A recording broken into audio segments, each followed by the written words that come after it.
big things you have to worry about at media day, right? Yep. Well, Tecia, you got a little win streak going together, right? I mean, talk to me about like the feel. I mean, I got to imagine that changes the feel around the camp, in practice, that sort of thing. Yeah, I came off a little skid, and now I'm back on the run-up, and I'm excited for this next fight. I think, I'm back in the talks, and even after this fight this weekend, I feel like it'll be more intact and ready to take someone on in the top 5. Yeah, no doubt. You talk about the setbacks that you had. I mean, obviously you're like a lifelong martial artist, so I mean, I know you have the skills and you believe it, but was there any like second guessing or just like what's going on here? I'm not used to this. Yeah, I definitely wasn't used to losing. It was, hard. It was hard on me mentally just to get in there every single fight and come back and fight another champion. Every single time it was like champion after champion. I'm the only one in my weight class who's fought all 5 of the champions. So I haven't had an easy route, but I'm still here, 7 years later in the UFC, making my way. I feel like I'm hitting my prime, and, this is just the beginning for me. Do you feel like there was anything that you did that clicked or that you had to like actively change that's resulted in? I mean, like you said, it was a list of killers, so it's not exactly like you were losing to bums out there. But have you changed something specifically that you can point to? I'm big on my mental health.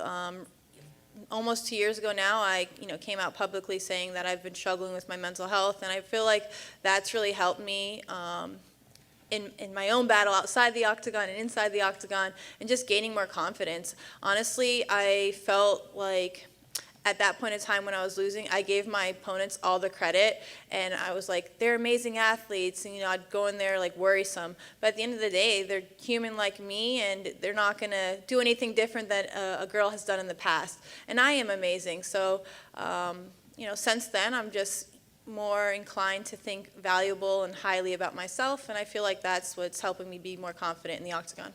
Nice. This matchup, were you excited to put it back together again, or did it kind of annoy you when the name came across the table again? What was your thought? When I got this initial matchup, it was December of last year, and she got COVID.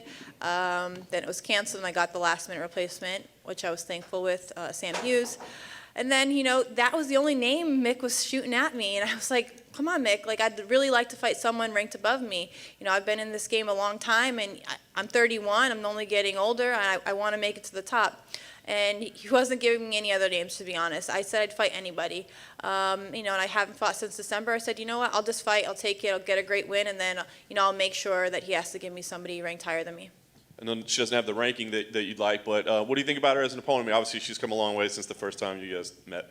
Yeah, the first time we fought was 6 years ago. We were a lot younger, not as much, cage time, octagon time. A lot has changed. That fight, yes, I did win, but I don't think it has any effect on this weekend. Every fight possesses its own, I don't know, it's its own fight, We're 0-0 going in there. Anything can happen in a fight. I'm just excited. I know she's a tough fighter. She's more of a striker than anything, traditional Muay Thai. But honestly, I'm going to beat her everywhere the fight goes. Striking, ground, wrestling. I'm confident 100% in my abilities this weekend. I know you said it's its own fight, but does it have any value mentally at all? Like going in there and you're like, come on, you know what happened last time. Well, yeah, I did beat her last time, so it does give me a little upper hand on her. But like you said, we're different athletes from 6 years ago. I don't care what she's bringing in there. I know she's going to be tough. They're all tough. But I know I'm bringing 100% of me. This is going to be the best fighter in me. I'm the best version of myself in the best shape of my life. And I'm really, really excited to put on a show. My last fight, it ended in 1 round. That's awesome. But I honestly wanted to go back in there in the second round and do things that I'd been working on. Nice. Last thing for me, I mean, are there specific matchups that you see? I mean, I know you said like top 5, but I mean, I guess you got to do Mick's job for him because he's just going to give you the same name. Are there any matchups that make sense, you think, with an impressive victory here? No, not really. I really know that I need to win this fight, win another fight, and I think if I win another like top 5 fight, I'd be able to, get in that title contention spot. So I'm very aware that, I'm a few fights away from being a title contender, and I'm going to make that happen.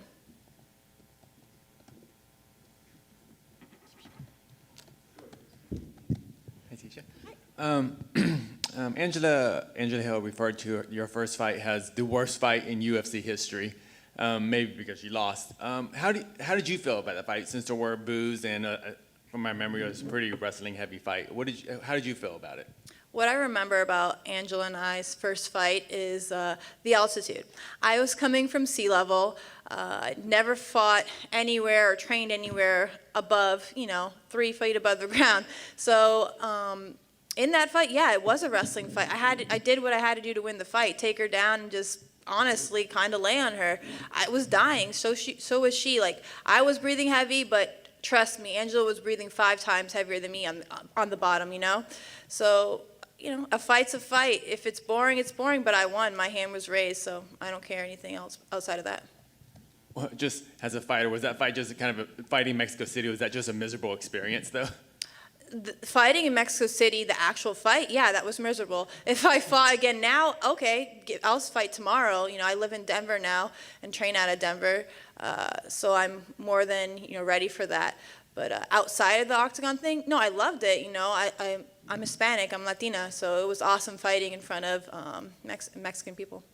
I was referring just to the altitude. Oh, okay, Not yeah, Mexico but yeah, City the itself, altitude, it sorry. was shitty. And just a quick change, referring to something you said before about mental health. Do you have anything to say about if you kept up with it? Because I know you've been in training camp, but the Simone Biles situation in the Olympics, how she pulled out because of mental health issues. Do you have anything to say about any sympathy or criticism of that decision she made? I don't have any criticism towards Simone Biles. I think she did what she needed to do. I've been struggling with my mental health for a very long time, and for somebody to have a platform such as hers and myself, and to be open and honest about it, I think that's amazing. For so long, I was embarrassed about dealing with my mental health, and I didn't want anybody to know. I felt like I was different, but honestly, the stigmatism behind mental health needs to be normalized, because we are normal, but we just struggle with a little bit, different things. And I feel like at any point of someone's lives, they can struggle with mental health. It may not be, to the extent of others, but we all, struggle with our own things. Thank you. Cool. Cool. Thank you, guys.